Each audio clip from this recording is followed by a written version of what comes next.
Bamboo tractor.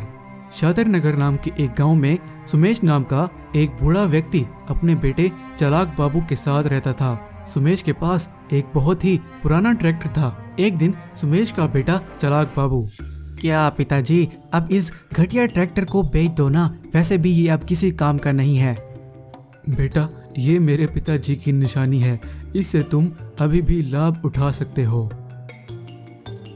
वैसे रोजाना की तरह जब रात होती तो चालाक बाबू चोरी चोरी अपने पिता सुमेश से छुपकर बाहर निकल जाता।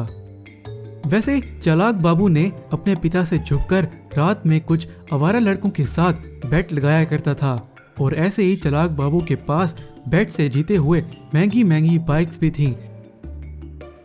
एक दिन चालाक बाबू से एक लड़का, चालाक बाबू आज तो मैं ही जीतूंगा, अगर तुम इस बार भी जीतते हो तो ये जो मेरा घर देख रहे हो ना, ये आज से तुम्हारा हो जाएगा। अगर नहीं जीते तो ये सारी बाइक्स जो तुमने मुझसे जीती हैं ये मेरी। क्या ये शर्त तुम्हें मंजूर है? हाँ हाँ ठीक है, और वैसे भी मुझे आज तक कोई नहीं हरा पाया है, इस बार भी मैं ही जीतूंगा। बाद में चालाक बाबू अपने सुपर बाइक पर और वो लड़का भी एक रेस लगाते हैं और ऐसे ही चालाक बाबू हर बार की तरह जीत जाता है। और वो चालाक बाबू वो घर भी जीत जाता है। एक दिन सुमेश अपने उस पुराने ट्रैक्टर पर जा रहा होता है तो अचानक उसके सामने से एक सुपर बाइक पर कोई तेजी से आता हुआ दिखता है। वो और कोई नहीं, सुमेश का बेटा चालाक बाबू होता है। तो वहीं सुमेश, अरे ये तो मेरा बेटा लग रहा है और इसने तो शराब पी रखी है और ये सुपर बाइक इसके पास कैसे आई? अरे ये तो तेजी से मेरी तरफ ही आ रहा है, अब क्या करूं मैं?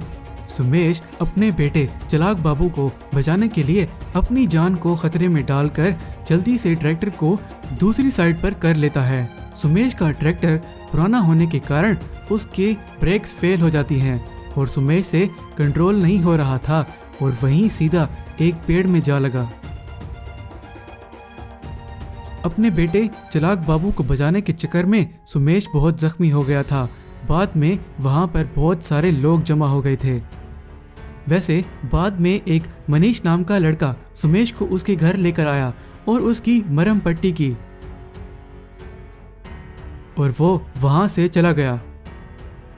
चालाक बाबू को इस बात का पता नहीं था क्योंकि उस दिन वो घर नहीं आया था और अपने आवारा दोस्तों के साथ बेट लगाने में मगन था। वहीं पर चालाक बाबू, आज पता नहीं मैं बहुत खुश हूँ, आज मेरा दिल कर रहा है कि अपनी सारी ये बाइक्स और ये घर भी दांव पर लगा दूँ क्योंकि मुझे पता है कि इस बार भी ये बेट मैं ही जीतूंगा।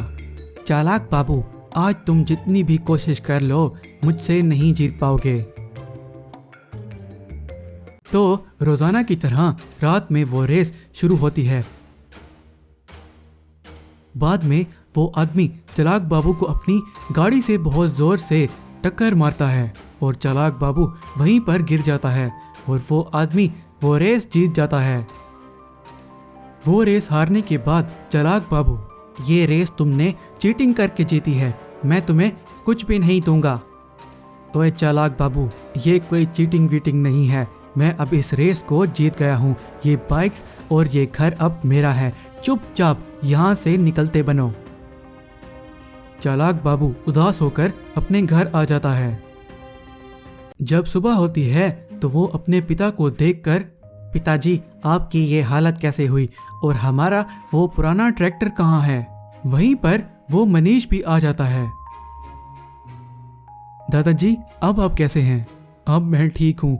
और बेटा तुम इतने परेशान क्यों लग रहे हो और मेरी ये हालत तुम्हारी वजह से हुई है। तो चालाक बाबू, पिताजी मुझे माफ़ कर दें, मैंने आज तक आपको इस बात का नहीं बताया।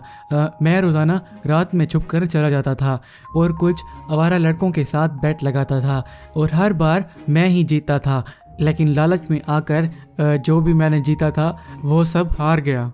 तभी वहीं बाहर एक आदमी घोषणा करते हुए जा रहा था, सुनो सुनो, कल रामलाल सेठ ने एक प्रतियोगिता रखी है, जीतने वाले को 50 लाख का इनाम दिया जाएगा।